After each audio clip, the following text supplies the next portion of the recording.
সুপ্রিয় বন্ধুরা, আজকে আমি আলোচনা করব নবম দশম শ্রেণীর দূরত্ব উচ্চতা অধ্যায় 10 নিয়ে আলোচনা করব।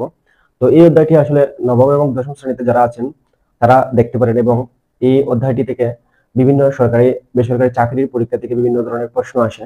তো যারা চাকরি প্রার্থী তারাও এটা দেখতে পারেন। তো আশা করি উপকৃত হবেন। তো শুরু করি। তো এই অধ্যায় হচ্ছে দূরত্ব এবং উচ্চতা। তো এই অধ্যায়টি আসলে কেন, এই অধ্যায়টির পটভূমি কেন? আসলে যে বিভিন্ন উঁচু উঁচু টাওয়ার এবং নদীর বিস্তৃত একটি নদীর বিস্তার বা পাহাড় বা পর্বতের উচ্চতা নির্ণয়ের জন্য আসলে তখন সচরাচর পদ্ধতি ব্যবহার করা যায় না, সনাতন পদ্ধতি ব্যবহার করা যায় না। এই জন্য এরকম ত্রিকোণমিতিক অনুপাত ব্যবহার করে এই ধরনের দূরত্ব এবং উচ্চতা এগুলো পরিমাপ করা হয়। বিভিন্ন গ্রহ নক্ষত্রের দূরত্ব এভাবে পরিমাপ করা হয়ে থাকে এই ত্রিকোণমিতিক অনুপাত ব্যবহার করে বহু প্রাচীন কাল থেকেই। তো আমরা এই অধ্যায়টি সম্পর্কে একটু আলোচনা করব। তখন আমরা বুঝতে পারবো যে কিভাবে অনেক দূর দূরান্তের দুটি বস্তুর মধ্যকার দূরত্ব কত বা কত উচ্চতায় এরা আছে, এগুলো আমরা নির্ণয় করা শিখতে পারবো। তো এই অধ্যায়ের হচ্ছে মেইন পটভূমি যে এটাই। তো এটা হচ্ছে বহু প্রাচীনকাল থেকেই এই ত্রিকোণমিতিক অনুপাতগুলো ব্যবহার করা হয়ে আসছে। তো ত্রিকোণমিতিক অনুপাত বলতে আসলে কি বোঝায়? ত্রিকোণমিতিক অনুপাত বলতে বোঝায় সাইন থিটা কস থিটা, তারপর সাইন কস সেক, এরপর টেন কট কসেক, এগুলোই ব্যবহার, এগুলো হচ্ছে ত্রিকোণমিতিক অনুপাত। তো এগুলো হচ্ছে ত্রিকোণমিতিক অনুপাতের সংক্ষিপ্ত রূপ। তো এই দিক দিয়ে আর বিস্তারিত গেলাম না। এটা আমরা অবশ্যই নবম দশম শ্রেণীর 9-1 এবং 2 এটাতে আমরা আলোচনা করেছি বা অনেকে আমরা এটা জানি। তো এখন দূরত্ব উচ্চতা নিয়ে আলোচনা করবো। তো এই জন্য কিছু বেসিক বিষয় জানতে হবে। যেমন আমাদেরকে প্রথমেই জানতে হবে ভূরেখা কি। ধরেন আমি একটি ত্রিভুজ আঁকলাম, এগুলো হাত দিয়ে আঁকবো, তত একটা সুন্দর হবে না। আমরা এখানে একটা ত্রিভুজ আঁকলাম, সমকোণী ত্রিভুজ, অবশ্যই সমকোণী ত্রিভুজ হবে। তো এই দূরত্ব উচ্চতা পরিমাপের যে এই যে অধ্যায়টা, এখান আসলে আমরা ত্রিভুজ নির্ভরই বেশিরভাগ ক্ষেত্রে, এবং এটা অবশ্যই সমকোণী ত্রিভুজ হতে হবে, কারণ এখানে পিথাগোরাসের উপপাদ্য আমরা ব্যবহার করব। তো সমকোণী ত্রিভুজ ছাড়া পিথাগোরাসের উপপাদ্য ব্যবহার করা হয় না। তো আমরা সমকোণী ত্রিভুজ, সমকোণী ত্রিভুজের এই যে চিহ্নটা, এই চিহ্নটা কোনো একটা কোণের মধ্যে যদি এই চিহ্নটা থাকে, তাহলে আপনারা বুঝবেন এটা একটা সমকোণ। আর এক সমকোণ মানে হচ্ছে এটা 90 ডিগ্রি। এক সমকোণ মানে হচ্ছে এটা 90 ডিগ্রি, অর্থাৎ কোণের মানটা হচ্ছে 90 ডিগ্রি। তো কোণ কি, এগুলাকে আমরাও আলোচনা করব। তো এটা হচ্ছে 90 ডিগ্রি। কোনো একটা ত্রিভুজের যদি একটি কোণ 90 ডিগ্রি হয়, তখন তাকে সমকোণী ত্রিভুজ বলে। আমরা জানি এক সমকোণ সমান 90 ডিগ্রি, এক সমকোণ সমান 90 ডিগ্রি। তো ঠিক আছে, এটা জানলাম। এখন এটা থেকে আমাদের প্রথমে জানতে হবে ভূরেখা কি। আসলে ভূরেখা ভূরেখা কি। তো এসব এই যে ভূরেখা সংজ্ঞাগুলো যেগুলো আছে, ভূরেখা বা এটাকে শয়ন রেখা বলে থাকে, তারপরে ঊর্ধ্বরেখা, এগুলো আমি আর লিখছি না। ঊর্ধ্বরেখা বা উলম্ব রেখা, তারপরে উলম্ব তল, এগুলা যে আসলে এই সংজ্ঞাগুলো আমরা এগুলা বইয়ের মধ্যে আছে, এগুলো আমি একটু জাস্ট বলে বুঝিয়ে দিব। তো প্রথমে বলবো ভূরেখা কি। আসলে ভূমির সাথে সমান্তরাল, ভূমি শব্দের অর্থ হচ্ছে মাটি, এই ভূমির সাথে সমান্তরাল যে রেখাটা থাকবে, মানে যে তলকে বা রেখাকে আমরা বিবেচনা করবো, সেটা হচ্ছে ভূরেখা। এখন গড়ের ছাদও হতে পারে এটা। তো যদি এটা গড়ের ছাদগুলো ভূমির সাথে সাধারণত সমান্তরাল থাকে, এগুলোকে আমরা ভূরেখা হিসেবে কল্পনা করতে পারি। তো ভূমির সমান্তরাল কোন রেখাকে হচ্ছে ভূরেখা বলবে। ঠিক আছে, তাহলে এটাকে শয়ন রেখাও বলে থাকে। তো এখন আমি যদি এটাকে আহ ধরেন এ বি সি, এই ত্রিভুজটাকে তিনটি চিহ্ন দ্বারা চিহ্নিত করলাম, তাহলে হচ্ছে এখানে ভূরেখা হচ্ছে এবি, ভূরেখাটা হচ্ছে এবি। ঠিক আছে, এখন আমরা ঊর্ধ্বরেখা, ভূরেখাকে শয়ন রেখা বলা হয় থাকে, অর্থাৎ এই এবিটাকে ভূমি সমান্তরাল যে রেখাটা থাকবে এটাকে ভূরেখা বা শয়ন রেখা বলবে। এবং ঊর্ধ্বরেখা হচ্ছে ঠিক ভূমির উপর লম্ব, একটা জিনিস লম্বকে আমরা সাধারণত এই চিহ্ন দ্বারা চিহ্নিত করে থাকি, লম্ব এই চিহ্ন। অর্থাৎ একটা মানে যদি ভূমি সমান্তরাল কোন রেখা বা ভূমি সমান্তরাল হোক আর না হোক, কোন একটি রেখার উপর যদি অন্য একটি রেখা ঠিক 90 ডিগ্রি অ্যাঙ্গেলে, মানে 90 ডিগ্রি কোণে এসে সোজা পতিত হয়, তখন সময় তাকে আসলে লম্ব বলে। তার মানে আমরা তো আগেই বললাম যে এই যে ভূরেখাটা এবি, এবির উপর ঠিক বিসি যে রেখাটা আসছে, এটা কিন্তু ঠিক এই শয়ন রেখার উপর ঠিক 90 ডিগ্রি অ্যাঙ্গেলে খাড়া উপরের দিকে আছে। তো এটা হচ্ছে এই এবির উপরে কিন্তু লম্ব, অর্থাৎ এই বিসিটা হচ্ছে এখন আমি যদি লিখি বিসি লম্ব অর্থাৎ এবি, বিসি লম্ব এবি, অর্থাৎ বিসিটা এবির উপর লম্ব।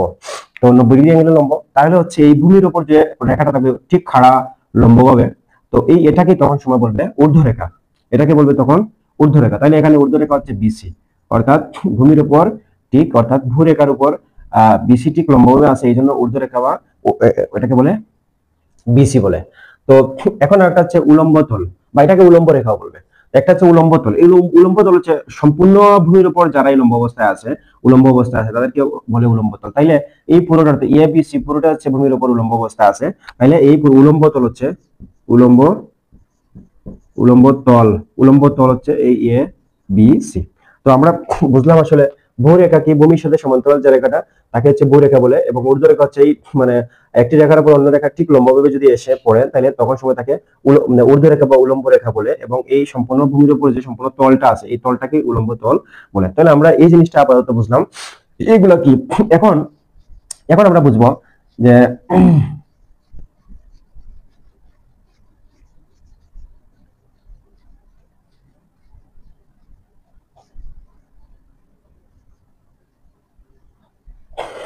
তো এখন আমরা আলোচনা করব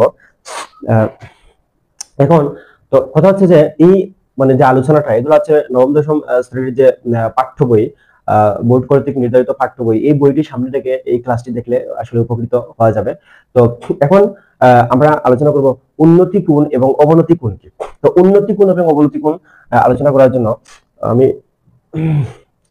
তো উন্নতি কোণ এবং অবনতি কোণ আলোচনা করার জন্য আমি অবশ্যই একটি ভূমি সমান্তরাল একটি রেখা কল্পনা করব। ভূমি সমান্তরাল একটি রেখা আঁকবো। তো ভূমি সমান্তরাল একটি রেখা আঁকলাম। তো এখন এটা থেকে আমি কিন্তু উন্নতি কোণ এবং অবনতি কোণ বিবেচনা করব।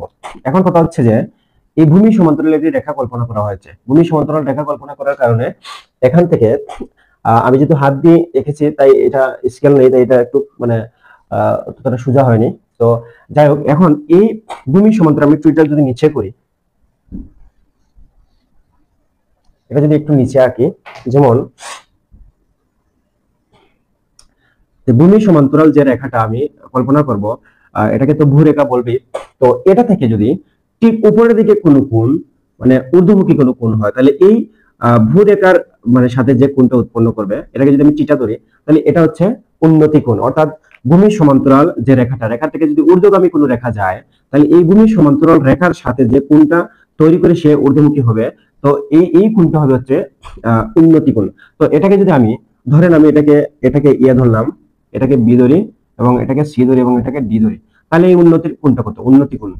উন্নতি উন্নতি কোণ। তখন এই উন্নতি কোণটা হবে কোণ, এটাকে কোণ চিহ্ন বলে, এটাকে কোণ চিহ্ন বলে। তো কোণ সি বি ডি এটাকে উন্নতি কোণ বলে। এখন ঠিক অবনতি কোণটা কি? ঠিক একইভাবে যদি একটি রেখা এই ভূমি সমান্তরাল যে রেখাটা এটা থেকে যদি ঠিক নিম্নগামী কোনো রেখা যায় তাহলে এই যে ভূমি সমান্তরাল রেখার সাথে যে এই নিম্নগামী রেখাটা যে কোণটা তৈরি করে যাবে এটাকে বলবে অবনতি কোণ। এটাকে বলবে অবনতি কোণ। অবনতি অবনতি কোণ। তো ওই অবনতি কোণটা আসলে এখানে কি দাঁড়ালো? যদি আমি এটাকে ই নির্ধারণ করি বলি তাহলে হচ্ছে এই সি বি ই, এই কোণটা হচ্ছে অবনতি কোণ। অর্থাৎ ভূমির সমান্তরাল থেকে যে রেখাটা ঊর্ধ্বমুখী হবে, তো এই ভূমির সমান্তরাল রেখার সাথে যে ঊর্ধ্বমুখী রেখাটা যে কোণ তৈরি করে যাবে এই সেটাকেই বলবে উন্নতি কোণ। আমি যদি এটাকে থিটা দ্বারা লিখলাম থিটা দ্বারা, আর দুইটাকে আমি থিটা দ্বারা প্রকাশ করছি, এখানে থিটা বিটা যেকোনো অন্য কিছু প্রকাশ করতে পারতাম, যাই হোক। তো তারপর হচ্ছে যদি ভূমি সমান্তরাল রেখাতে নিম্নগামী কোণ যে রেখাটা ভূমি সমান্তরাল রেখার সাথে যে কোণ তৈরি করে নিচের দিকে যাবে তাকে অবনতি কোণ। এবং সেটা এদিকেও হতে পারে, সেটা এদিকেও হতে পারে, এটা কিন্তু অবনতি কোণ। অর্থাৎ ভূমি সমান্তরাল রেখার সাথে এটাও কিন্তু একটা কোণ তৈরি করে যাচ্ছে, তাহলে এটাও অবনতি কোণ। নিম্নগামী রেখা হলে অবনতি কোণ। ঠিক এটা এদিকে যদি হয় তাহলে ঊর্ধ্বমুখী কোণ যদি ভূমি সমান্তরাল রেখার সাথে, তাহলে এই কোণটা কিন্তু উন্নতি কোণ বলা যাবে। অর্থাৎ উপরের দিকে যে কোণটা যাবে ভূমি সমান্তরাল রেখার সাথে যে কোণ তৈরি করে উপর দিকে যাবে সেটা হচ্ছে উন্নতি কোণ, এবং নিচের দিকে যেটা আসবে সেটাকে বলে অবনতি কোণ। আশা করি এই উন্নতি কোণ এবং অবনতি কোণটা বুঝাতে পারলাম। এখন আমি আর কিছু জিনিস আলোচনা করব, যেমন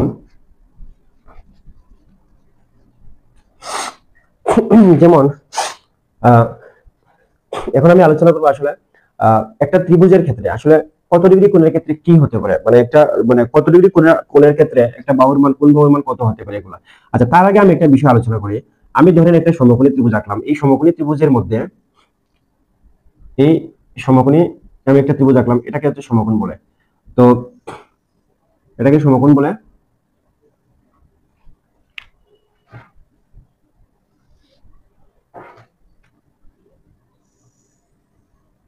তো এটাকে সমকোণ বলে, কারণ যেহেতু এখানে এই সমকোণ চিহ্নিত অংশটি আছে, তাহলে এটা একটা সমকোণী ত্রিভুজ। তো আমি একটা সমকোণী ত্রিভুজ আঁকলাম এবং এই ত্রিভুজ থেকে আমি আগে চিহ্নিত করতে হবে যে এই ত্রিভুজের তিনটি বাহু আছে এবং তিনটি বাহু কার নাম কি হতে পারে।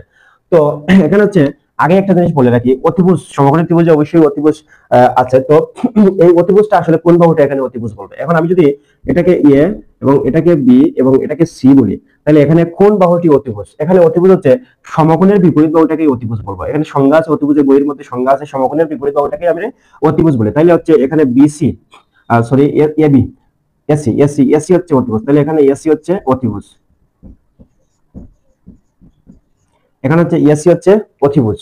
তো অতিভুজ এখন এখন তাহলে যে অপর দুই বাহুটা আসলে কি? অপর দুই বাহুটা আমরা সাধারণত ভূমি এবং লম্ব বলতে পারি, ভূমি এবং লম্ব বলতে পারি। তাহলে ভূমি কোনটি এবং লম্ব কোনটি, তো এটা আবার একটা বিষয়, ভূমি কোনটি এবং লম্ব কোনটি।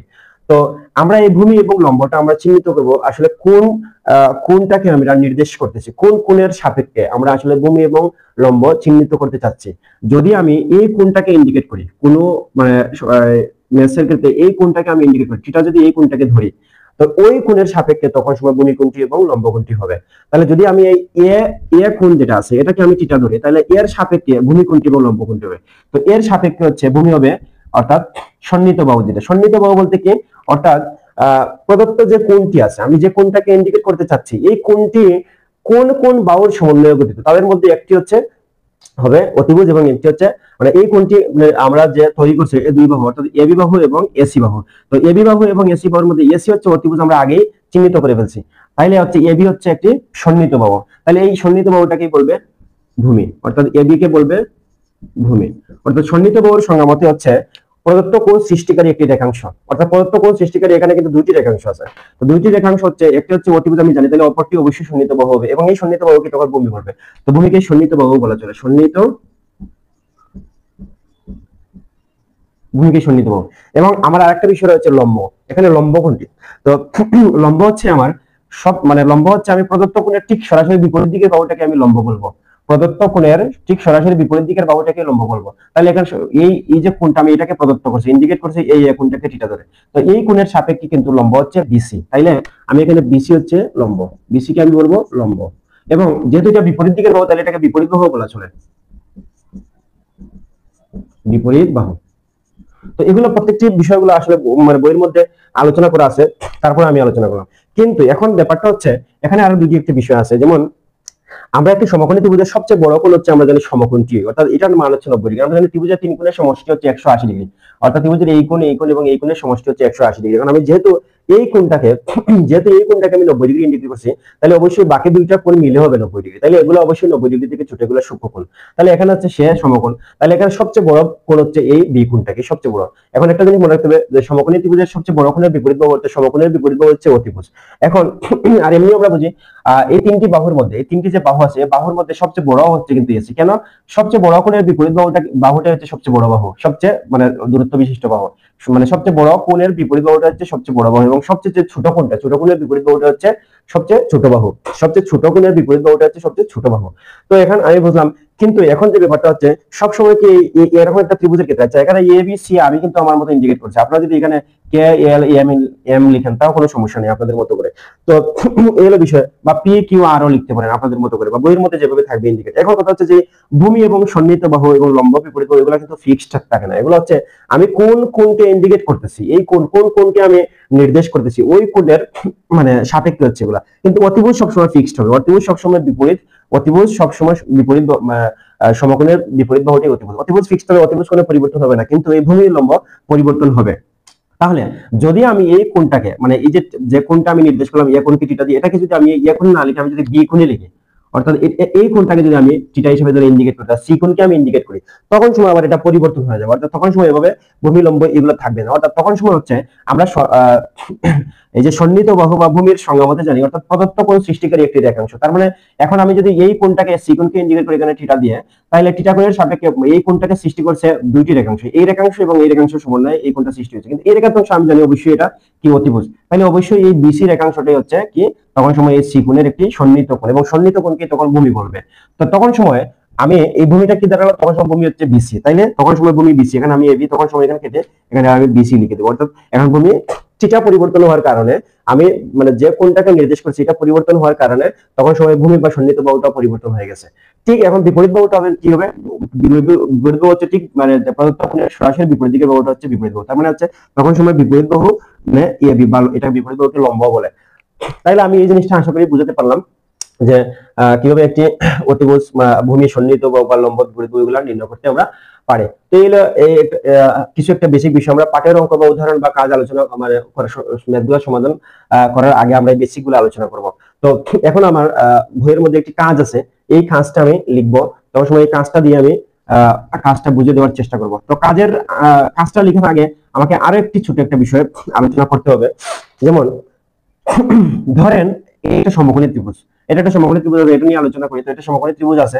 এখন যদি আমি একটা কোণকে এই সমকোণী ত্রিভুজের একটি কোণ অর্থাৎ এই যে একটি কোণটা হচ্ছে আমি যদি এটাকে নির্দেশ করি এবং এটা যদি আমি 30 ডিগ্রি হয়, একটা কোণ হলো, এটা কোণ হলো, এবং এটা যদি এই যে উন্নতি কোণটা যদি 30 ডিগ্রি আমি দেই, এই যে ভূমির সমান্তরাল থেকে উপর দিকে যাচ্ছে মানে এটা উন্নতি কোণ, এই উন্নতি কোণকে যদি আমি 30 ডিগ্রি দিই তাহলে এটা এটা এটা 30 ডিগ্রি দিলে অবশ্যই তার ক্ষেত্রে এখানে আমার দেখতে পাচ্ছেন এই যে বিসি এবং আমি যে চিত্রটা আঁকছি এটার ক্ষেত্রে মনে হচ্ছে যে না এটা সমান সমান। তাইলে সমান যদি হয় তাহলে বুঝতে হবে যে এখানে যদি আমি অন্য দুইটা চিত্র আঁকবো অবশ্যই, এখানে যদি 45 ডিগ্রি কোণ দেই তাহলে বুঝবেন আপনারা তখন সময় এই ভূমিটা অর্থাৎ ভূমি এবং লম্ব এই দুটো পরস্পর সমান হবে। 45 ডিগ্রি কোণের ক্ষেত্রে একটা ত্রিভুজের ভূমি এবং লম্ব পরস্পর সমান হবে, লম্ব পরস্পর সমান হবে।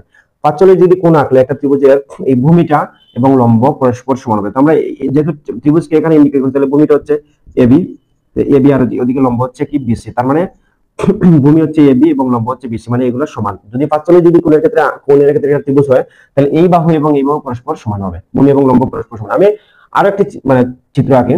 ধরেন একটা আমি চিত্র আঁকলাম, এটা একটু এবং এই কোণকে ইন্ডিকেট করলাম, এখানে এ বি সি আমি এখানে ইন্ডিকেট করলাম।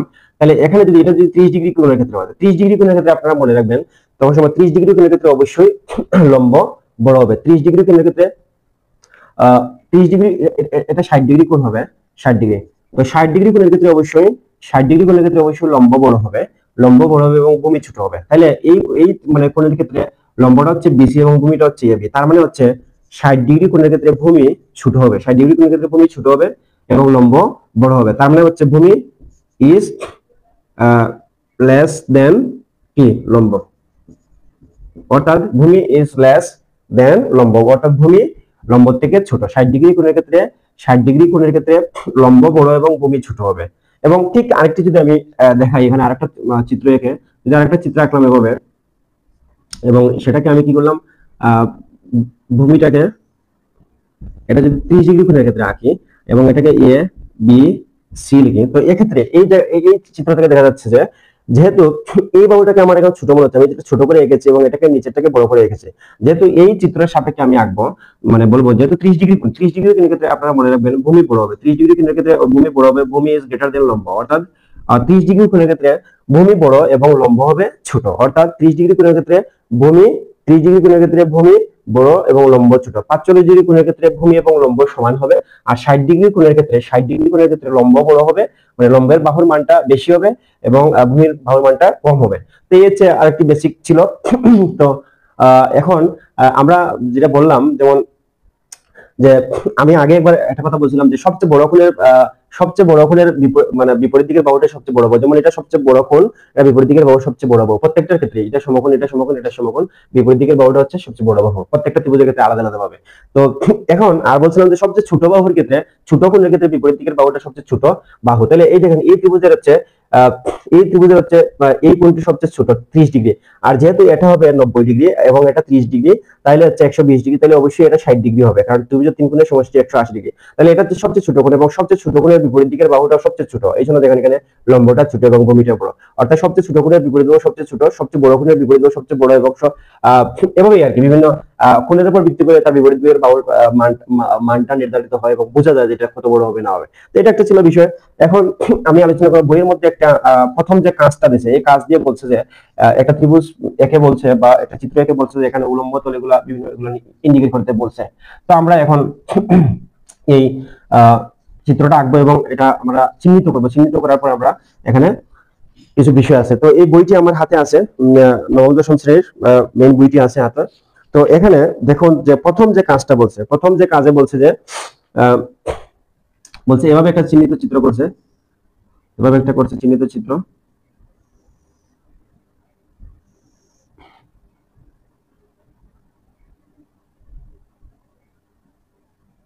তো এই বলছে যে এখানে প্রশ্নে বলছে যে চিহ্নিত চিত্রটি চিহ্নিত করে এবং ভূরেখা, ঊর্ধ্বরেখা, উলম্ব তল এবং উন্নতি কোণ অবনতি কোণ নির্দেশ করতে বলছে। সহজ বিষয়। এখন আমি চিহ্নিত চিত্র করবো আমার নিজের মতো করে। বলছে এই প্রশ্নটা এরা বলছে এরকম যে, প্রশ্নটা আবার বলছে চিত্রটি চিহ্নিত করো এবং ভূরেখা, উলম্ব রেখা, আহ উলম্ব তল, উন্নতি কোণ, অবনতি কোণ এগুলো নির্দেশ করতে বলছে। তাহলে আমি আগে চিত্রটি চিহ্নিত করি, যে চিহ্নিত করি আমি আমার মতো করেই করবো চিহ্নিত।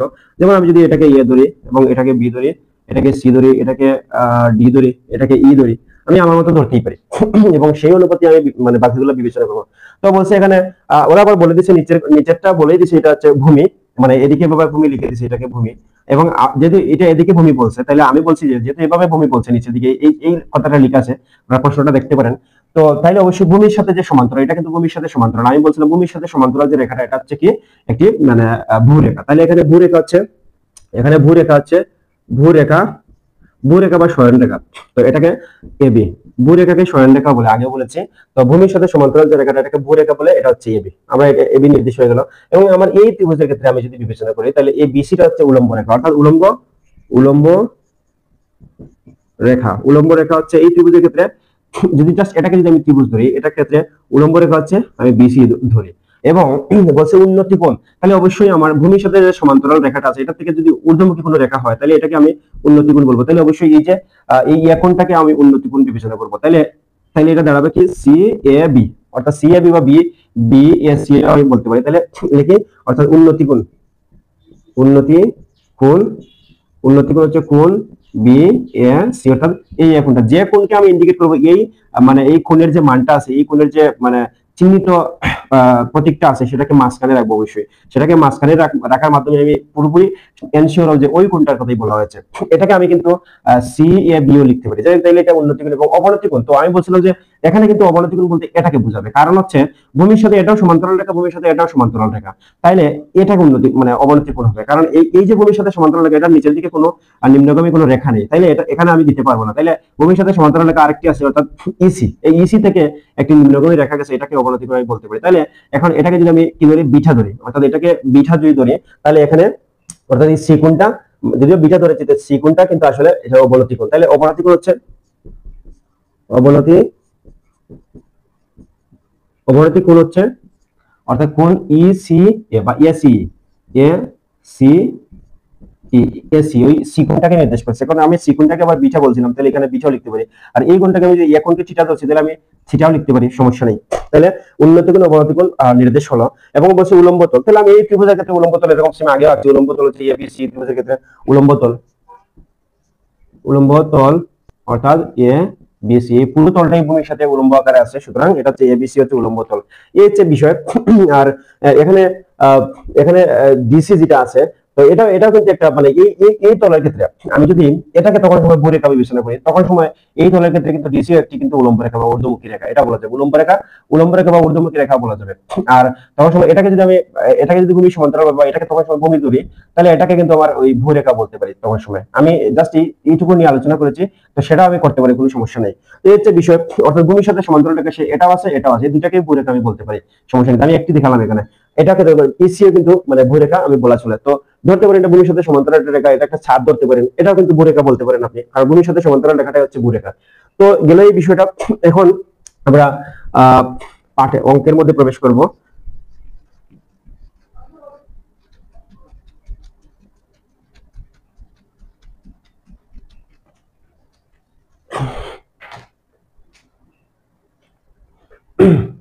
তো এখন যে বিষয়টা এখানে আমি পাঠের যে অধ্যায়ের যে মেইন অঙ্ক বা উদাহরণ বা কাজ করার আগে আরো একটি বিষয়কে একটু আলোচনা করতে চাই।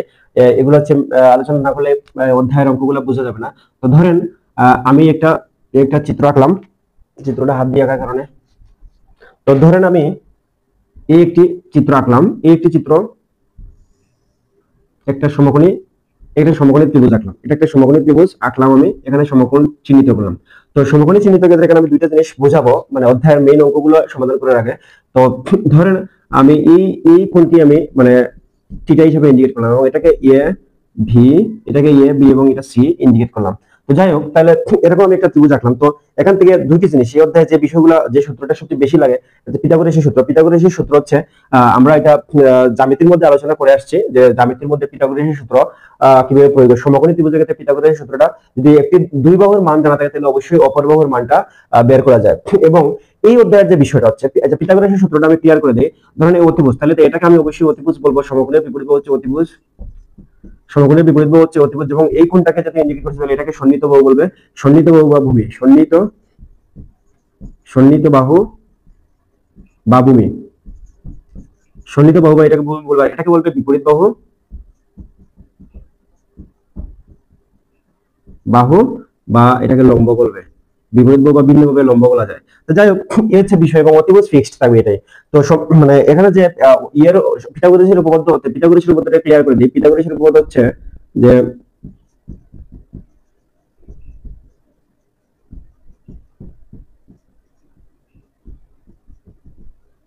পিথাগোরাসের হচ্ছে অতিভুজ স্কয়ার, অতিভুজের বর্গ, অতিভুজ অতিভুজ স্কয়ার সমান লম্ব স্কয়ার যোগ ভূমি স্কয়ার।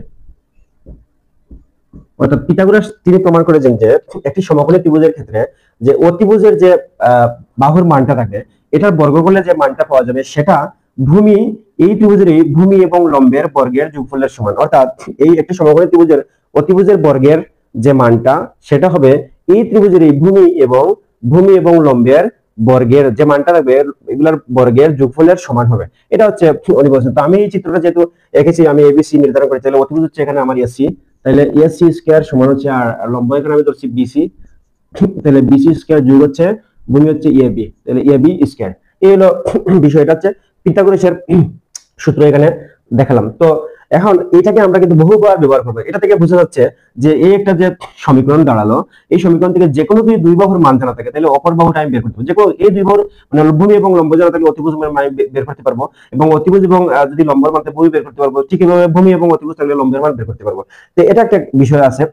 এবং আরেকটা বিষয় আছে যে এই অধ্যায়ের মেইন যে বিষয়, যে এই সূত্রের সাহায্যে আমি যে কোনো দুই বাহু থাকলে মানে অপর বাহুটা বের করতে পারবো। কিন্তু এখন যে সূত্রগুলো দেখাবো, এগুলো হচ্ছে যে কোনো একটি বাহু এবং একটি কোণ জানা থাকলে তাহলে আমি অপর বাহুটা নির্ণয় করতে পারবো। এবার কয়েকটি সূত্র আছে, যেমন এগুলো আমরা 9 1 2 এবং আলোচনা করে আসছি। যেমন এখানে আমি যদি লিখি সাইন থিটা লিখে, তো সাইন থিটার এই সূত্রগুলো মনে রাখতে হবে। সাইন থিটা হচ্ছে বিপরীত বাহু, বিপরীত বিপরীত বাহু, বা এটাকে তো আমরা অবশ্যই বিপরীত বাহুকে লম্ব বলে থাকি, লম্ব। আর নিচে হচ্ছে অতিভুজ, অতিভুজ। তো এরপরে হচ্ছে সাইন থিটার পরে আমি কস থিটা লিখবো, কস থিটা। তো কস থিটা হচ্ছে সন্নিহিত বাহু, বা এটাকে আমরা ভূমি বলবো, আর নিচে হচ্ছে অতিভুজ, অতিভুজ। আর টেন থিটা এটা হচ্ছে বিপরীত বাহু বাই সন্নিহিত বাহু,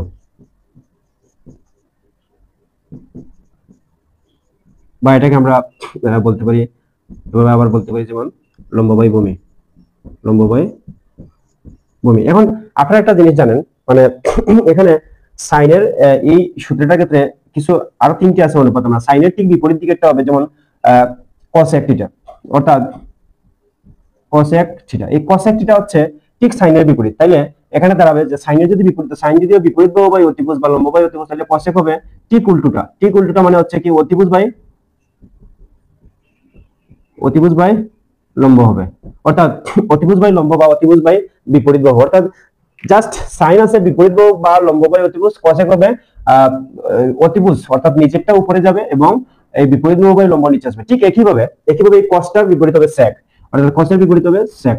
sec থিটা হচ্ছে তার ঠিক বিপরীত, অর্থাৎ কস যেহেতু হচ্ছে সন্নিহিত বাহু বাই অতিভুজ, তাহলে sec হবে অতিভুজ বাই সন্নিহিত বাহু। অতিভুজ উপরে চলে যাবে আর সন্নিহিত বাহু নিচে আসবে। ঠিক টেনের বিপরীত হবে কট। এখানে কট পট্টিটা হবে যেহেতু tan থিটা সমান লম্ব বাই ভূমি, তাহলে পট্টিটা সমান হবে ভূমি বাই লম্ব। তো ভূমি বাই লম্ব হবে, অথবা হবে এই সন্নিহিত বাহু বাই বিপরীত বাহু, সন্নিহিত বাহু বাই বিপরীত বাহু। তো এইগুলো বিষয়টা এখানে সেকের যেটা হচ্ছে এটা আমি বলে দিছি, কিন্তু এটা এখানে জায়গা আছে, আমি নিচে যদি সেকেন্ডটাকে এখানে নিচে দেখাই, সেকেন্ডটা হবে ঠিক উল্টোটা, অর্থাৎ cos-এর বিপরীত হবে sec। তাহলে cos যেহেতু ভূমি বাই অতিভুজ, তাহলে sec হবে অতিভুজ বাই ভূমি।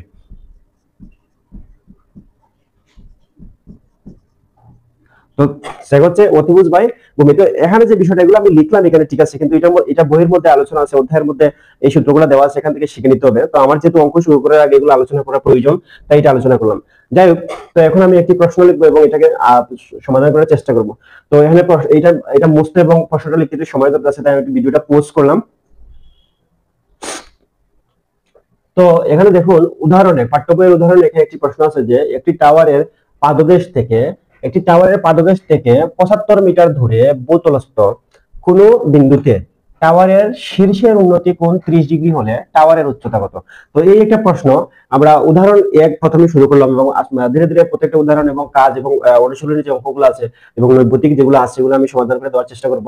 তো এখানে এই উদাহরণ একটি দেখো, একটি টাওয়ারের পাদদেশ থেকে। তো আমরা এই জন্য ফার্স্ট যে কাজটা করব, প্রথমে যে কাজটা করব, আমরা এটা এর সাপেক্ষে চিত্রটা আঁকার চেষ্টা করব। তো এখানে দেখুন আমি ধরলাম এই একটি টাওয়ার। তো বলছে যে একটি টাওয়ারের পাদদেশ থেকে 75 মিটার দূরে কোন বিন্দুতে টাওয়ারের শীর্ষের উন্নতি কোণ হচ্ছে 30 ডিগ্রি। তাহলে আমরা আগে বিবেচনা করব যে এই অঙ্কগুলো সমাধান করার জন্য অবশ্যই চিত্র আঁকতে হবে, চিত্র আঁকা আবশ্যক।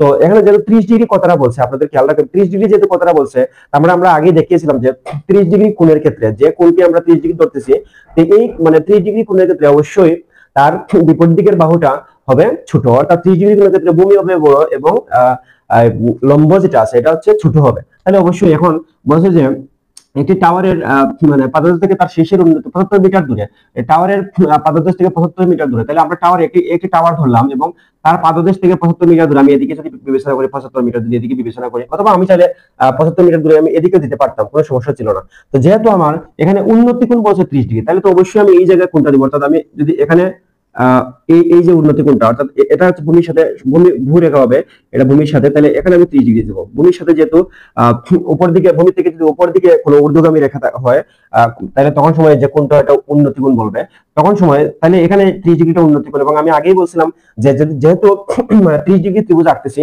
তাহলে অবশ্যই তার বিপরীত দিকের বাহুটা যে কোণটা হবে, তার বিপরীত দিকের বাহুটা হচ্ছে বিপরীত বাহু বা লম্ব হবে, এবং লম্বটা তখন ছোট হবে এবং ভূমিটা বড় হবে। এই জন্য আমাকে এই বিষয়টা মাথায় রেখেই আমার চিত্রটা আগে আঁকতে হবে। অর্থাৎ এখানে আমি 30 ডিগ্রি কোণ আঁকতেছি, কোণের একটা ত্রিভুজ আঁকতেছি, তো অবশ্যই তাইলে আমাকে এখানে যে কোণটা হবে, যে জায়গায় 30 ডিগ্রি কোণটা বসাবো, অবশ্যই এই সন্নিহিত বাহুটা বা এই যে ভূমি, এই কোণের যে কোণ সৃষ্টিকারী যে বাহুটা, এটা তো একটা অতিভুজ, একটা অবশ্যই ভূমি হবে এবং ভূমিটা যেন অবশ্যই এই লম্ব থেকে বড় হবে। তো এখানে দেখতে পাচ্ছেন যে এখানে এখন আমি যদি এটা মার্ক করে ফেলি, তাহলে ধরলাম এটা এ এবং এটা বি এবং এটা আমি সি। এখন এটা হচ্ছে বিভিন্ন বইয়ে বিভিন্ন কিছু ধরতে পারে, কোনো সমস্যা নেই। আমি যদি এখানে বি এখানে সি দিই, তাও কোনো সমস্যা নেই, এটা আমি করতেই পারি আমার মতো করে। বা পি কিউ এমন দিতে পারি, এটা আমার মতো করে আমি যেভাবে লিখবো সেভাবে আমি অঙ্কটা সলভ করার চেষ্টা করবো।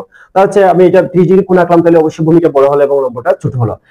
তো এখন এখানে যে বিষয় আছে কিছু, এখানে হচ্ছে যে কিছু বর্ণনা দিতে হবে। যেহেতু এই ত্রিভুজটাকে আমি আঁকছি, এটা বর্ণনা দিতে বলছে একটি টাওয়ারের পাদদেশ থেকে 75 মিটার দূরে। তাহলে আমরা টাওয়ারের পাদদেশ হচ্ছে বি, এই বিসি একটি টাওয়ার, আমি আগে বিবেচনা করলাম বিসি একটি টাওয়ার এবং তার পাদদেশ হচ্ছে বি এবং শীর্ষ দেশ বা শীর্ষ বিন্দু হচ্ছে সি।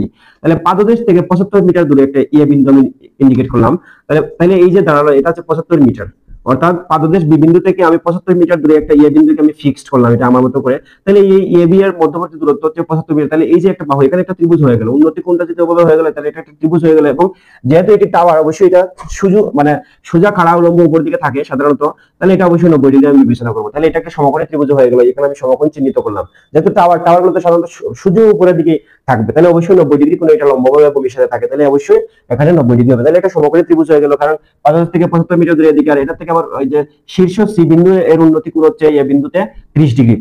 তো এই হচ্ছে বিষয়, আমার চিত্রটি আঁকা হয়ে গেল। এখন এরা বলছে টাওয়ারের উচ্চতা কত। টাওয়ারের উচ্চতা কত আমি জানি না, টাওয়ারের উচ্চতা আমি যে এইটা বিসি হচ্ছে টাওয়ার, তাহলে এই টাওয়ারকে আমি বিসি কে আমি এইচ ধরবো, অর্থাৎ টাওয়ারের উচ্চতা আমি ধরে নিলাম এইচ, তাহলে আমার এই এইচ এর মানটা নির্ণয় করতে হবে। এখন একটা জিনিস বুঝেন, যদি পিথাগোরাসের মানে যদি আরেকটা বাহু থাকতো, কোনো অন্য একটা এই বাহুটার মান পাওয়া গেছে, কিন্তু এই বাহুটার মান যদি থাকতো তাহলে আমি সরাসরি পিথাগোরাসের সূত্র দিয়ে এটা বের করতে পারতাম। কিন্তু এখানে আমার এই সম্পূর্ণ সমকোণী ত্রিভুজের মধ্যে শুধু একটি বাহু দেওয়া আছে এবং একটি কোণ দেওয়া আছে, এই জন্য আমাকে পিথাগোরাসের সূত্র এখানে প্রয়োগ করা যাবে না। এখানে করতে হবে ত্রিকোণমিতিক অনুপাতগুলো এখানে প্রয়োগ করতে হবে এই কোণ সংশ্লিষ্ট করে। তো এখানে আমি উচ্চতা নির্ণয় করবো। এখন একটা জিনিস বুঝেন আপনার, যেহেতু এখানে একটি সমকোণী ত্রিভুজ হয়ে গেছে, এখন এই সমকোণের মধ্যে এই কোণকে ইন্ডিকেট করছে, তাহলে এই কোণের ক্ষেত্রে ভূমি কারা। এখানে একটা জিনিস বলে রাখি, এই সকল অঙ্কের ক্ষেত্রে কিছু বর্ণনা দিতে হয়, এই বর্ণনাটা আমি লিখছি না, এগুলো লিখতে গেলে সময় লাগে, তো আপনারা তো অবশ্যই লিখবেন এগুলা। যেমন মনে করি টাওয়ারের উচ্চতা বিসি সমান এইচ মিটার এবং টাওয়ারের পাদবিন্দু বি থেকে 75 মিটার দূরে কোন একটা বিন্দু ইয়ে ধরলাম আমি। এখন এ বিন্দুতে এই টাওয়ারের শীর্ষ সি বিন্দু এর উন্নতি হচ্ছে 30 ডিগ্রি। আমি জাস্ট এই কথাটা মানে বর্ণনা আপনারা লিখবেন, কিন্তু আমি এখানে কিছু এই বিষয়গুলো একটু ছোট করে লিখছি, আপনারা অবশ্যই এগুলো বর্ণনা করে লিখতে হবে, মনে করি এভাবে কথাগুলো লিখে দিতে হবে যেগুলো বললাম। তো আমি জাস্ট মানগুলো বসাচ্ছি এখানে। যেমন আমি উচ্চতা ধরলাম, উচ্চতা হচ্ছে বিসি, বিসি ধরলাম এইচ সমান, এটা আমি নির্ণয় করবো হোয়াট, এবং এবি, এবি হচ্ছে 75 মিটার, 75 মিটার, এবি হচ্ছে 75 মিটার, এবং উন্নতি কোণ হচ্ছে কোণ বিএসসি, অর্থাৎ উন্নতি কোণ হচ্ছে কোণ বিএসসি হচ্ছে কত 30 ডিগ্রি দেওয়া আছে। এগুলা শুধু এভাবে লিখলে হবে না, এগুলো আমি বলছি যেগুলো উদাহরণ যেহেতু আছে লেখা আছে বর্ণনা, এবং আমি এখানে বলে দিছি বা বইয়ের মধ্যে আছে, এগুলো বোঝানোর জন্য সেই অঙ্কটা করা। তো বর্ণনাগুলো অবশ্যই লিখতে হবে, জ্যামিতিক ভাবে বর্ণনাগুলো লিখতে হবে, লেখার পরে তারপরে এগুলো লিখতে হবে এবং তারপরে অঙ্ক শুরু করতে হবে। তো আমি এখানে লিখে সময় নষ্ট করতেছি না, তো আশা করি আপনারা বুঝতে পারবেন। তাহলে এখানে 75 মিটার এবং তারপরে কোনটা আমি নির্ণয় হয়ে গেল। এখন একটা জিনিস দেখেন, এখানে কি দাঁড়ালো বিষয়টা, এখানে দাঁড়ালো যে এখানে এই ত্রিভুজের হচ্ছে এখন মানে আমি যদি এখন ভূমি এবং লম্ব নির্ণয় করি তাহলে কি হবে, যেহেতু এই কোণটা, তাহলে লম্ব হবে মানে কে হবে এই লম্ব, তাহলে এখানে লম্ব দেওয়া আছে, অর্থাৎ বিসি হচ্ছে লম্ব, উচ্চতা বিসি কে আমি এখানে লম্ব ভাবতে হবে। কেন? কারণ এই কোণের সাপেক্ষে যেহেতু এই কোণকে ইন্ডিকেট করছে, তাহলে লম্ব অবশ্যই বিসি, এবং সেটাই হচ্ছে আমাদের উচ্চতা। তাহলে এই বিসিটাই আমি নির্ণয় করলে আমার মানে অঙ্কের উত্তরটা পেয়ে যাব। অর্থাৎ ত্রিভুজের যে লম্ব বাহুটা, এটা মান বের করতে পারলে আমার এই অঙ্কটা হয়ে যাবে। এবং তাহলে ভূমি কি হবে, তাহলে ভূমি হবে এখানে এবি, এবি হচ্ছে ভূমি, এবি হচ্ছে ভূমি। তাহলে আপনারা একটা জিনিস দেখতে পেলেন, যেখানে এবি ভূমি হয়ে গেছে এবং এখানে কি আছে আর লম্ব হচ্ছে বিসি। এখন একটা জিনিস ক্লিয়ার বোঝা যাচ্ছে যে যেহেতু এই ত্রিভুজের ক্ষেত্রে আমি বের করতে চাচ্ছি লম্বে এর মানটা বের করতে চাচ্ছি এবং আছে ভূমি এর মানটা, তো সুতরাং আমি এখানে কি করব, এখানে আমি বের করব লম্বের মান এবং আছে ভূমি এর মান। তাহলে এখানে লম্ব এবং ভূমি নিয়ে কাজ হবে। তাহলে লম্ব এবং ভূমি যে আগে ত্রিকোণমিতিক সূত্র দেখাইছিলাম, এখানে আমি দেখতেছি যে হয় কট এবং টেন এর মধ্যে লম্ব আছে, অর্থাৎ টেন সমান হচ্ছে লম্ব বাই ভূমি এবং কট সমান হচ্ছে ভূমি বাই লম্ব। তো সুতরাং আমি যে কোনো একটা দিয়ে করতে পারি, আমি কট দিয়ে করতে পারি, আমি টেন দিয়ে করতে পারি, সচরাচর আমরা কট ব্যবহার করে থাকি। তাহলে আমরা এখানে দেখুন এখানে আমি কি লিখবো, এখানে লিখবো অবশ্যই মানে যেহেতু এটা একটা সমকোণী ত্রিভুজ, তো সুতরাং লিখবো আমি এখানে ত্রিভুজ এ বি সি সমকোণী ত্রিভুজ এ বা এই ত্রিভুজ হতে পাই এটা বলবো। এবং আমি যেহেতু এখানে কিন্তু অতিভুজের কোনো কথাই বলে না, এই জন্য অতিভুজটাকে আমি মানে আনতে পারছি না এখানে, যেহেতু লম্ব বের করতে চাচ্ছি এবং ভূমির মান দেওয়া আছে, এই দুইটা বাহুর কথাই বলা আছে। সুতরাং এই দুইটা বাহু দিয়ে যে ত্রিকোণমিতিক অনুপাতটা নির্দেশ হয় সেটা হচ্ছে ট্যান এবং কট, এবং এই ট্যান এবং কটের মধ্যে আমি ট্যানটা এখানে ব্যবহার করতে চাই। তাহলে ট্যান লিখলাম, এবং কোনটা অবশ্যই লিখতে হবে, ট্যান কোণ, ট্যানের এখানে থিটা লিখবো না, এখানে ট্যানের থিটা বলতে যে কোণটাকে, এখানে থিটা বলতে আমি এই কোণটা এই কোণকে নির্দেশ করেছি, এখানে 30 ডিগ্রি, সুতরাং এটার মান তো 30 ডিগ্রি, তাহলে আমি থিটার পরিবর্তে এই কোণটা বলবো, অর্থাৎ ট্যান কোণ অর্থাৎ বি এ সি লিখবো। এবং আমরা জানি ট্যান ধরেন এটা থিটার পরিবর্তে, থিটা বলতে তো এটা কোণকে নির্দেশ করে, তাহলে আমি থিটা বলতে এটা বসালাম কোণ বি এ সি অর্থাৎ এ কোণটাকে। এখন ট্যানের সূত্র যেটা আসে আমি বসাবো, অর্থাৎ লম্ব বাই ভূমি বা বিপরীত বাহু বাই সন্নিহিত বাহু।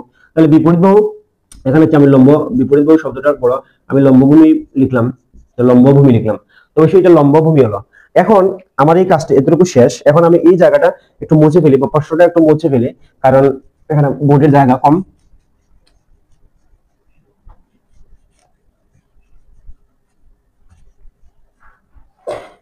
তাহলে এখানে দেখুন কি কি আছে এখন, তাহলে এখানে এখন আমি লিখবো, তো এরপরে লিখবো বা, এভাবে দেই বা, এবং টেন তো আছে টেনের জায়গায় টেন, এবং কোণ বিএসসি এর মান কত, কোণ বিএসসি এর মান হচ্ছে 30 ডিগ্রি, তাহলে আমি টেন 30 ডিগ্রি লিখবো, টেন 30 ডিগ্রি সমান হচ্ছে এখানে লম্ব বলতে কি, লম্ব বলতে হচ্ছে বিসি, লম্ব বলতে হচ্ছে বিসি, এবং ভূমি হচ্ছে কি, ভূমি হচ্ছে এবি, ভূমি হচ্ছে এবি। তো সুতরাং এখানে কি দাঁড়ালো, tan 30 এখন কত হচ্ছে tan 30 ডিগ্রি মান বসিয়ে দিব। tan 30 ডিগ্রি মান কত? তো tan 60 ডিগ্রি মান হচ্ছে √3, tan 30 ডিগ্রি মান হচ্ছে 1/√3, tan 30 ডিগ্রি মান হচ্ছে 1/√3। এটা আমরা জানি ত্রিকোণমিতি 9 এর একে বা 2 এ চার্ট আছে, tan কত ডিগ্রি মান কত, এটা চার্ট আছে, এখান থেকে আমরা এটা বের করে নেব, ক্যালকুলেটরে দিলে এটা দিয়ে দিবে। তো আর বিসি মান হচ্ছে বিসি মান হচ্ছে 23 বছর আমার, এবং এবি হচ্ছে 75 মিটার, এবির মান হচ্ছে 75 মিটার। সুতরাং আমি এখন কি করব, কোনাকুনি গুণ দিব, অর্থাৎ √3 আর এদিকে হচ্ছে 75 একে 75। ওকে, তারপরে এখন আমি কি করব, সমান 75/√3, √3 কে এদিকে ভাগ দিয়ে নিয়ে নিব। তারপরে হচ্ছে এর মান, অর্থাৎ 75 কে √3 দিয়ে ভাগ দিলে যে মানটা আসে আমি ক্যালকুলেটর দিয়ে চেক করে নেই।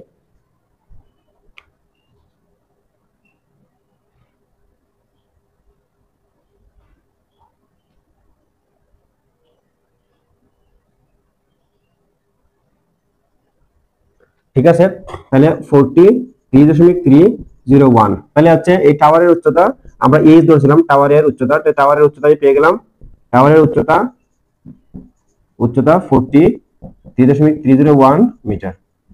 অর্থাৎ দেখতে পেলাম যে মানে এরকম একটা প্রশ্ন করছে উন্নতি কোণ দিছে, অর্থাৎ নিচের অংশটা আমি জানি, এবং উপরের দিকে গিয়ে হয়তো উপরে টাওয়ারের উচ্চতা অনেক উঠে মাপা একটু সম্ভব হচ্ছে না, তো এই জন্য কিন্তু নিচের দিকে এখান থেকে একটা উন্নতি কোণ নির্ধারণ করা হলো এই টাওয়ারের শীর্ষবিন্দুকে নিশানা করে। তখন সময় এই নিচের যে দূরত্বটা টাওয়ারের পাদবিন্দু থেকে যে বিন্দু থেকে আমি উন্নতি কোণ নির্ণয় করছি, ওই বিন্দু থেকে উন্নতি কোণ এনশিওর করার পরে আমি এই হিসাব নিকাশ করে কিন্তু টাওয়ারের উচ্চতাটা সহজে, টাওয়ারে কি এখানে উঠে এটা পরিমাপ করতে পারলাম, এভাবে আমি অঙ্কের মাধ্যমে কিন্তু টাওয়ারের উচ্চতা নির্ণয় করতে পারলাম। এভাবে অনেক বড় বড় টাওয়ার আছে, অনেক উঁচু পর্বত আছে যাদের মানে চূড়ার উচ্চতা এইসব অঙ্ক দিয়ে নির্ণয় করা সম্ভব। তাইলে হচ্ছে এটার ওই টাওয়ারের উচ্চতা হচ্ছে কত, 43.301 মিটার। তো এখানে আরেকটি প্রশ্ন লিখলাম যে উদাহরণ 2 আছে, একটি গাছের উচ্চতা 105 মিটার, গাছটির শীর্ষ ভূমির কোনো বিন্দুতে উন্নতি কোণ 60 ডিগ্রি তৈরি করলে গাছটির গোড়া থেকে ভূতলস্থ বিন্দুটির দূরত্ব নির্ণয় করো। তাহলে আমি এই প্রশ্নের সাপেক্ষে আগে সর্বপ্রথম এই চিত্রটা নির্ণয় করে ফেলি, এবং আগেই ভাবতে হবে এখানে 60 ডিগ্রি কোণের চিত্রের কথা বলা আছে। তাহলে 60 ডিগ্রি কোণের যদি চিত্র হয়, আমি এভাবে আঁকলাম, একটি গাছ আঁকলাম, তো গাছের মধ্যে 60 ডিগ্রি কোণ হতে হবে। তাই 60 ডিগ্রি যদি হয় তাহলে অবশ্যই আমার লম্বটা বড় হবে। 60 ডিগ্রি যদি হয় তাহলে লম্বটা বড় হবে, তাহলে গাছটা অবশ্যই বড় হবে। আমি একটু বড় করে দিলাম, আর ভূমিটা একটু ছোট দিব। তো ভূমিটা এটুকু থাক, তাহলে 60 ডিগ্রি যদি হয় তাহলে আমি বুঝি 60 ডিগ্রির ক্ষেত্রে অবশ্যই লম্ব বড় হবে এবং ভূমি ছোট। তাহলে এখানে 60 ডিগ্রি এটাকে দিলাম, ধরলাম এটা একটি গাছ, অর্থাৎ এটাকে এ এবং এটাকে বি লিখলাম, অর্থাৎ এ বি একটি গাছ, গাছটির গোড়া থেকে মানে ভূতলস্থ কিছু মানে দূরে কিছু গোড়া থেকে বলছে গাছটির শীর্ষভূমির কোনো বিন্দুতে উন্নতি কোণ। তাহলে তো অবশ্যই গাছটির শীর্ষ বিন্দুতে যদি মানে ভূমির থেকে কোনো বিন্দুর উন্নতি কোণ হতে হবে, তাহলে অবশ্যই ভূমির গোড়া থেকে মানে কিছুটা দূরে হতে হবে, এবং ওই জায়গা থেকে মানে শীর্ষের উন্নতি কোণ 60 ডিগ্রি বলছে। তাহলে অবশ্যই আমি বিন্দু থেকে একটা নির্দিষ্ট দূরত্বে আমি কি করলাম, এখানে একটা সি বিন্দু নির্ণয় করলাম, এবং সি বিন্দু থেকে এই যে গাছটির শীর্ষ এ বিন্দুর উন্নতি কোণ সি বিন্দুতে 60 ডিগ্রি তৈরি করলো। তাহলে এখন বলছে এই যে প্রশ্নের বলছে কিন্তু গাছটির গোড়া থেকে ভূতলস্থ বিন্দুটির দূরত্ব নির্ণয় করে, যে গাছটির গোড়া থেকে ভূতলস্থ একটা বিন্দু আমি সি বিন্দু নির্ণয় করেছিলাম, তো বলছে এই বি থেকে সি এর দূরত্বটা কত হবে। তাহলে আমি এটা ধরলাম x মিটার, অর্থাৎ এটাকে আমি ধরলাম x মিটার। তো বলছে যে গাছটির গোড়া থেকে সি বিন্দু অর্থাৎ x মিটার দূরে এই জায়গাটায় এসে এখানে গাছটির শীর্ষ এ বিন্দুর উন্নতি হচ্ছে 60 ডিগ্রি। তো এই জন্য আমি যেহেতু 60 ডিগ্রির একটা চিত্র আঁকলাম, তাহলে অবশ্যই যেহেতু এখানে থিটা, তাহলে অবশ্যই এটা হবে লম্ব, তাহলে 60 ডিগ্রি কোণের ক্ষেত্রে অবশ্যই লম্ব বড় হবে এবং ভূমি ছোট হবে। এভাবে আমি চিত্রটা মানে চিহ্নিত করলাম। তো এখন আমি একটু বর্ণনা যদি লিখি, বর্ণনাটা বইয়ের মধ্যে যদি আছে, তারপর এই মানে বর্ণনাটা আমি একটু লিখে দিই। তো মনে করি কি এ বি একটি গাছ, এবং ধরি এর উচ্চতা আমি দিলাম, এর উচ্চতা এ বি সমান ধরলাম এবির মানটা দেওয়া আছে কত, এবির মানটা দেওয়া আছে 105 মিটার, এটা ধরতে হবে না, এটা 105 মিটার দেওয়াই আছে। তাহলে এবি এর উচ্চতা হচ্ছে 105 মিটার, 105 মিটার। ওকে, এবং গাছটির পাদবিন্দু বা গাছটির গোড়া বি থেকে x মিটার দূরে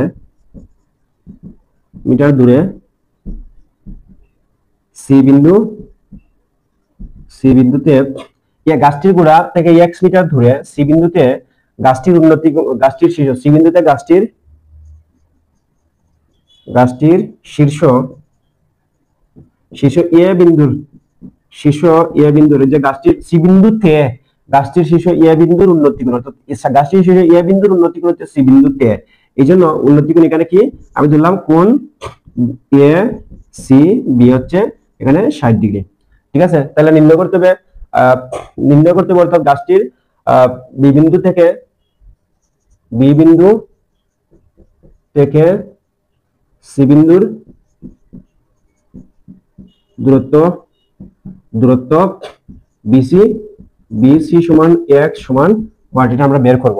তো এই যে একটু সংক্ষিপ্ত বর্ণনা, এটা বইয়ের মধ্যে আরো বিশদভাবে আছে, এখানে সময় নষ্ট হবে এই জন্য আমি এই বর্ণনাটা লিখলাম না, এগুলো বর্ণনা মুখে বলে দিলাম যে যেভাবে হবে এই বর্ণনাটা লিখতে হবে এভাবে, আর একটু সুন্দর করে চাইলে লেখা যায়। তো বোর্ডে এগুলো লিখে সময় নষ্ট করতে চাইনি। তো যাই হোক, এখন আমি এই প্রশ্নটা মুছে ফেলি এবং এখানে বাকি অংশটুকু উপর থেকে শুরু করি। তাহলে এবিসি একটি সমকোণী ত্রিভুজ, তাহলে এখানে দাঁড়ালো এবিসি অবশ্যই একটি সমকোণী ত্রিভুজ। তো এবিসি যদি সমকোণী ত্রিভুজ হয়, তো এই সমকোণী ত্রিভুজের অতিভুজ কে? এখানে তো অতিভুজ আমরা ফিক্সড হয়ে গেছে, অতিভুজ হচ্ছে সমকোণের বিপরীত হচ্ছে অতিভুজ, তাইলে হচ্ছে এখানে এম মুছে গেছে, তাহলে হচ্ছে এসি হচ্ছে অতিভুজ। তাহলে এখানে একটা জিনিস দেখতে পাচ্ছেন, গাছটির উচ্চতা, অর্থাৎ এটাকে আমি আমার ত্রিভুজ যেহেতু এখানে হয়ে গেছে, সমকোণী ত্রিভুজ হয়ে গেছে, যেহেতু গাছটি অবশ্যই এটা ধরে নিব গাছটি সোজা গাছ আছে, সোজা গাছ উপরের দিকে, সাধারণত গাছটি সোজা উপরের দিকে খাড়া উঠতে চায়, আমরা এভাবেই ধরে নিব। তাহলে এটা সমকোণী ত্রিভুজ হয়ে গেল, তাহলে এটা অতিভুজ হচ্ছে, এবং যেহেতু কোণ এটা ইন্ডিকেট করছে তাহলে অবশ্যই এটা হচ্ছে লম্ব। তাহলে এখানে লম্ব হচ্ছে কে? লম্ব হচ্ছে অর্থাৎ এবি হচ্ছে লম্ব, এবং ভূমি হচ্ছে কি বিসি, ভূমি হচ্ছে বিসি সমান x, আর এবি এর মান হচ্ছে 105 মিটার, কিন্তু 105 মিটার। তো ভূমি এত, আর কোণ তো আছে কত, কোণ এ সি বি সমান হচ্ছে 30°, 60°, এটা এবিসি হচ্ছে 60°। ওকে, এটা আছে। তো এখন আমাকে নির্ণয় করতে হবে এখানে ভূমিটা আমাকে নির্ণয় করতে হবে। ভূমির মান হচ্ছে x এর মান নির্ণয় করতে হবে, এবং লম্বর মান দেওয়া আছে, এবং এই কোণ দেওয়া আছে, অর্থাৎ সি কোণটা দেওয়া আছে। তাহলে আমি অ্যাকচুয়ালি এখন এই লম্বর মান এবং এই সি কোণটা দিয়ে আমি আসলে বিসি অর্থাৎ x এর মানটা আমার নির্ণয় করতে হবে। তাহলে বোঝা যাচ্ছে এখানে লম্ব আছে এবং ভূমি চাইছে, সুতরাং আমার লম্ব এবং ভূমি এটার মধ্যে আসছে। তো সুতরাং আমি যদি এখানে একটা কাজ করি, লম্ব এবং ভূমি আমার কোন ত্রিকোণমিতিক অনুপাত আসে, তাহলে অবশ্যই এটা tan এবং cot, লম্ব এবং ভূমি অর্থাৎ tan এবং cot এর মধ্যে। তাহলে এখানে ত্রিভুজ এ বি সি সমকোণী, যেহেতু সমকোণী ত্রিভুজ হতে হবে না, সমকোণী ত্রিভুজ হতে পাই।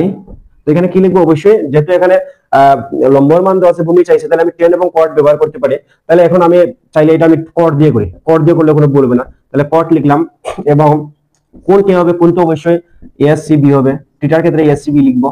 আচ্ছা, আর এখানে cot এর ক্ষেত্রে আমরা কি জানি, tan এর ক্ষেত্রে জানি লম্ব বাই ভূমি, আর cot এর ক্ষেত্রে জানি হচ্ছে ভূমি বাই লম্ব। তো সুতরাং অথবা সন্নিহিত বহুবাহী বিপরীত বাহু লিখতে পারি। এখানে লম্বা কথাটা লিখছি না, তাহলে cot, এখানে cot কত ডিগ্রি, কোণ এই কোণ যেহেতু 60°, কোণ এসসিবি এর মান হচ্ছে 60°, তো এখানে আমি 60° লিখবো, অর্থাৎ cot 60° হয়ে গেল। আর ভূমিটা আসলে কে ছিল, ভূমি হচ্ছে বিসি, ভূমি হচ্ছে cot এর ক্ষেত্রে হচ্ছে ভূমি বাই লম্ব, আর লম্ব হচ্ছে এবি, সুতরাং এখন আমি নির্ণয় করবো, এখানে কি নির্ণয় করবো, এখান থেকে অবশ্যই আমি বিসি নির্ণয় করবো। বিসি এর মানটা হচ্ছে x, সুতরাং এখানে cot 60°, আমরা tan 60° মান জানি আমরা √3, তো cot 60° হচ্ছে 1/√3, আর এদিকে হচ্ছে বিসি মান, বিসি হচ্ছে x, এবং এবি এর মান হচ্ছে 105, এবি এর মান হচ্ছে 105।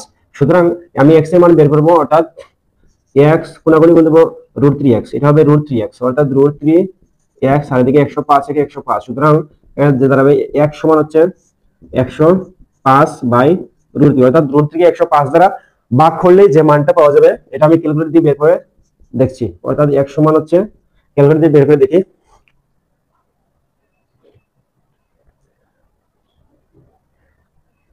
অর্থাৎ 60.622 আসে। সুতরাং আমি লিখবো, অর্থাৎ গাছটির গোড়া থেকে বোতলস্থ বিন্দুর দূরত্ব, গাছটির গোড়া